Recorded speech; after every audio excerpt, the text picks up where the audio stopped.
Are we living in biblical times? Signs of the end time.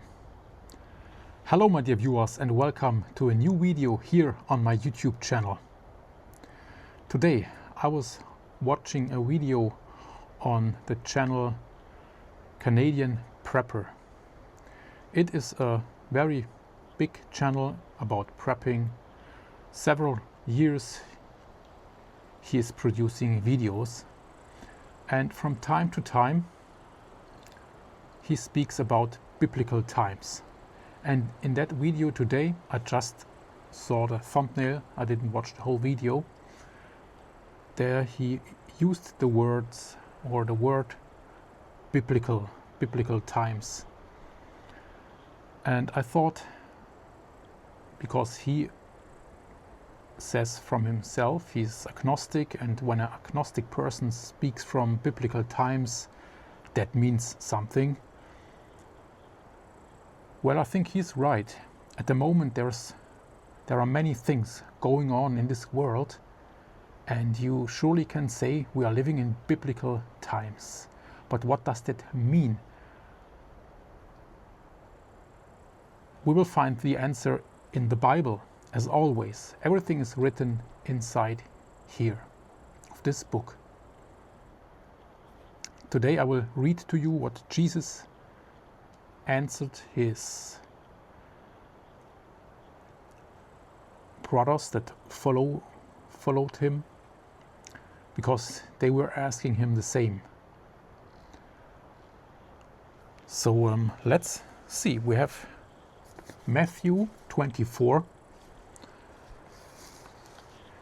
And it is, Jesus went out from the temple and was going on his way. His disciples came to him to show him buildings of the temple. But he answered them, "You see all of these things, don't you? Most certainly I tell you, there will not be left here one stone on another that will not be thrown down." As he sat on the Mount of Olives, the disciples came to him privately, saying, "Tell us, when will these things be? What is the sign of your coming and of the end of the age?" Jesus answered them, "Be careful that no one leads you astray. For many will come in my name, saying, 'I am the Christ,' and will lead many astray. You will hear of wars and rumors of wars. See that you aren't troubled, for all this must happen. But the end is not yet. For nation will rise against nation, and kingdom against kingdom, and there will be famines, plagues, and earthquakes in various places. But all these things are the beginning of birth pains. Then they will deliver you up to oppression and will kill you. You will be hated by all of the nations for my name's sake. Then many will stumble and will deliver up one another and will hate one another. Many false prophets will arise and will lead many astray. Because iniquity will be multiplied, the love of many will grow cold. But he who endures to the end will be saved. This good news of the kingdom will be preached in the whole world for a testimony to all the nations, and then the end will come.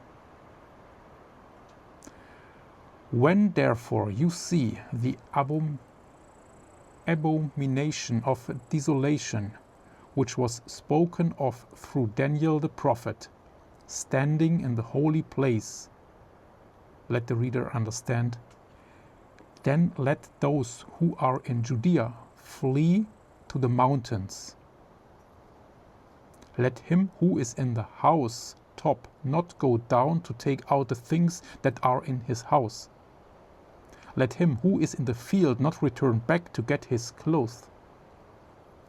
But woe to those who are with child and to nursing mothers in those days. Pray that your flight will not be in. Pray that your flight, the past form of flee, will not be in the winter nor on a Sabbath, for then there will be great suffering, such as has not been from the beginning of the world until now. No, nor will be. Unless those days had been shortened, no flesh would have been saved. But for the sake of those chosen ones, those days will be shortened. Then if any man tells you, "Behold, here is the Christ," or "There," don't believe it. For false Christs and false prophets will arise, and they will show great signs and wonders, so as to lead astray, if possible, even chosen ones. Behold, I have told you beforehand. If therefore they tell you, "Behold, he is in the wilderness," don't go out. Or, "Behold, he is in the inner rooms," don't believe it. And that is very important, my dear viewers. For as the lightning flashes from the east and is seen even to the west, so will the coming of the Son of Man be. For wherever the carcass is, where the vultures, that is where the vultures gather together. But immediately after the suffering of those days, the sun will be darkened, the moon will not give its light, the stars will fall from the sky, and the powers of the heavens will be shaken.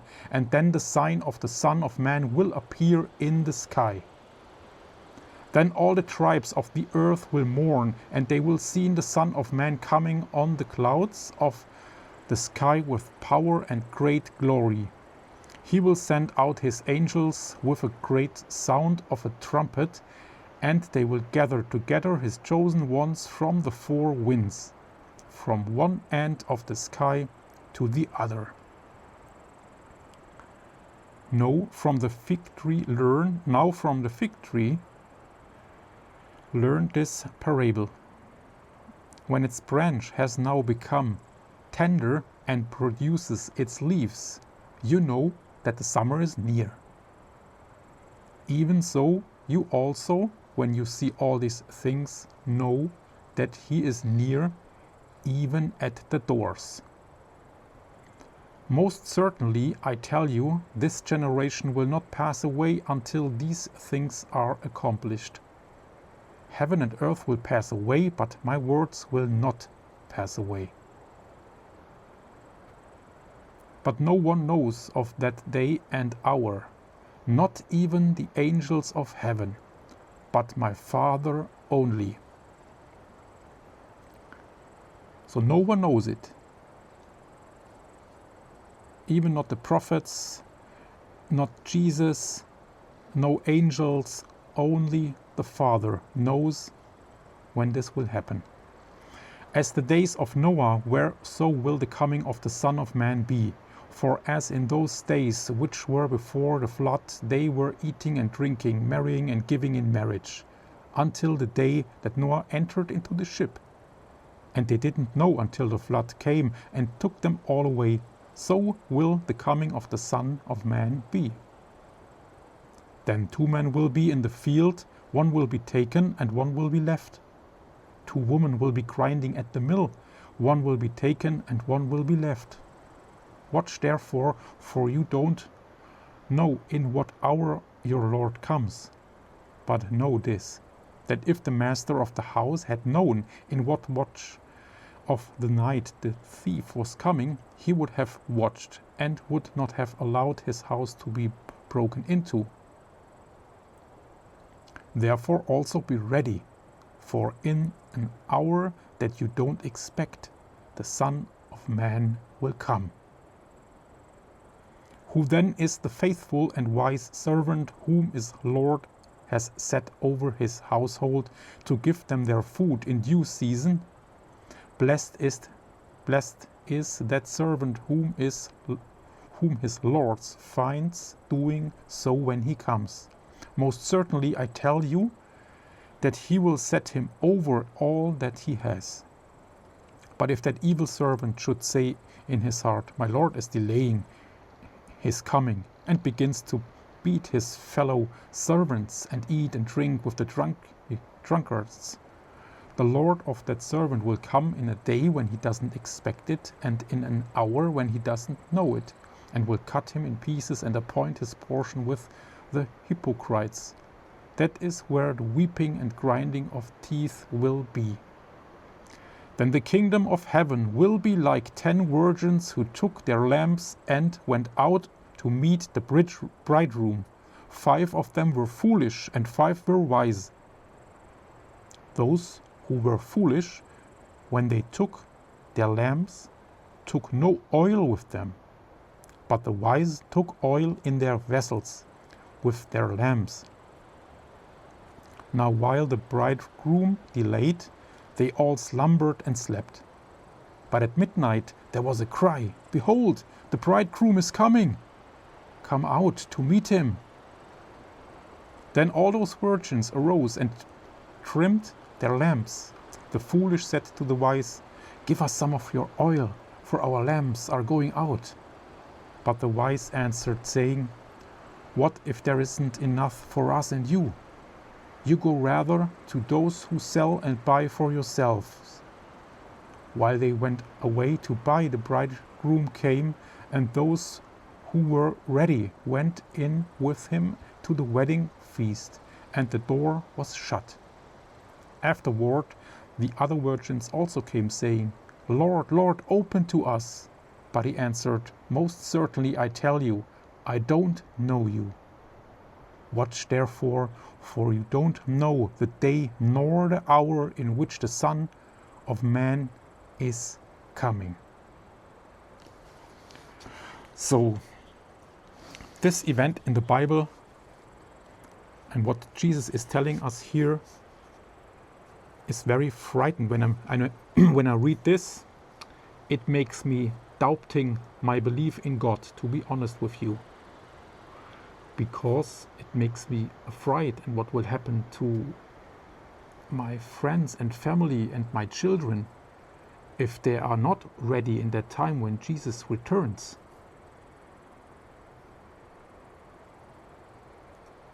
And why must we all suffer that much on this earth? There are good people and there are bad people. I cannot judge myself. The people, it's God's thing. It's also written in the Bible. And yeah, you never know yourself. Will you be the chosen or not?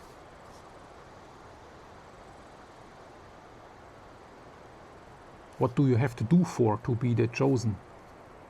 Always be without sin. Be ready day and night. Never forget Jesus. Maybe one day you go out partying with your friends, you are drunk, or you doing other things. You have to survive in your life. Maybe you have to steal something for food or other things. There are so many things you can break God's law. It's not very easy to be a white piece of paper. For us, it is impossible, I would say, to be white all the time like Jesus.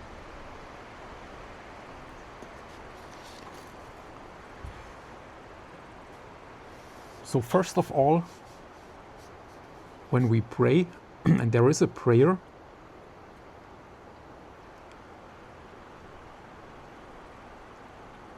so if we ask politely Jesus for, or God in the name of Jesus, for The German word is erbarmen. Jesus, erbarme dich unser. Jesus, have mercy with us. There is a prayer. You can say that maybe 30 times after another, always the same, because you have no other chance. That's the only possibility you can do. You can ask for it, because to keep all the laws, it's nearly impossible, I would say. So I have no answer for all of this for myself. When I read this part from the Bible, I'm afraid I could not tell this my children or anybody else, because this is like, Jesus saying this time will come, it will be very bad, you will suffer, you will die because of me, because you believe in me or you're Christian, and there will be earthquakes, there will be all these bad things happen, but then there will be a few people, the chosen ones, they will come with me. I have no answer for that. But my respect for God is that great, because I know His power. I see everything He did, He is doing, He creates. It's such a big power. So I have to accept it, because it's out of my realm. I can handle my own life as good as possible, and the other things I give it up to Jesus again. Even this, I give it up.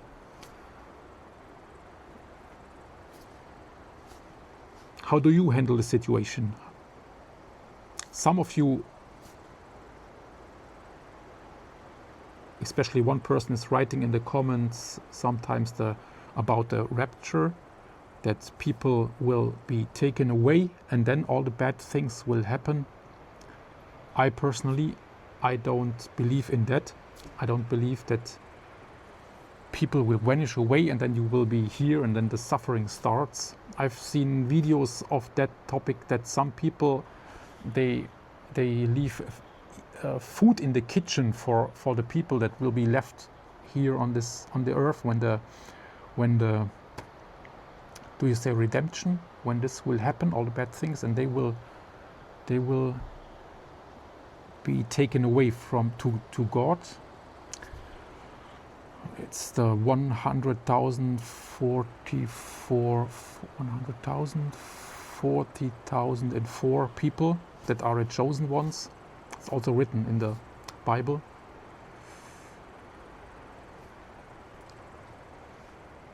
So what do I believe? I always believe in the good. That's nearly unbreakable. I believe in the good. I even don't believe that there will be so much suffering on this planet. I still believe that we can, in German you say, dass wir die Kurve bekommen können, that we can make it, but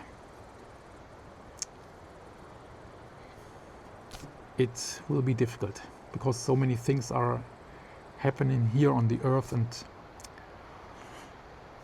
so many bad things. It's not so easy. So I can understand that God is maybe very sad about this all here. But let's never forget, there are also, on the other hand, happening many, many good things. And who knows, maybe it will not happen that bad. Maybe it will happen in a way we will not suffer that much. But who knows? I don't know it. That's something much, much bigger. Okay, that's my opinion. Through that, are we living in biblical times? So what means biblical times? It's written in the Bible, Matthew 24. Also in Luke is something written about that. Nearly, it's a bit similar written. So here you have the signs when there are biblical times. We have earthquakes. We had really strong earthquakes now in Venezuela, in Colombia on Monday, 7.4 earthquake. Really, really strong. We have wars, rumors of wars.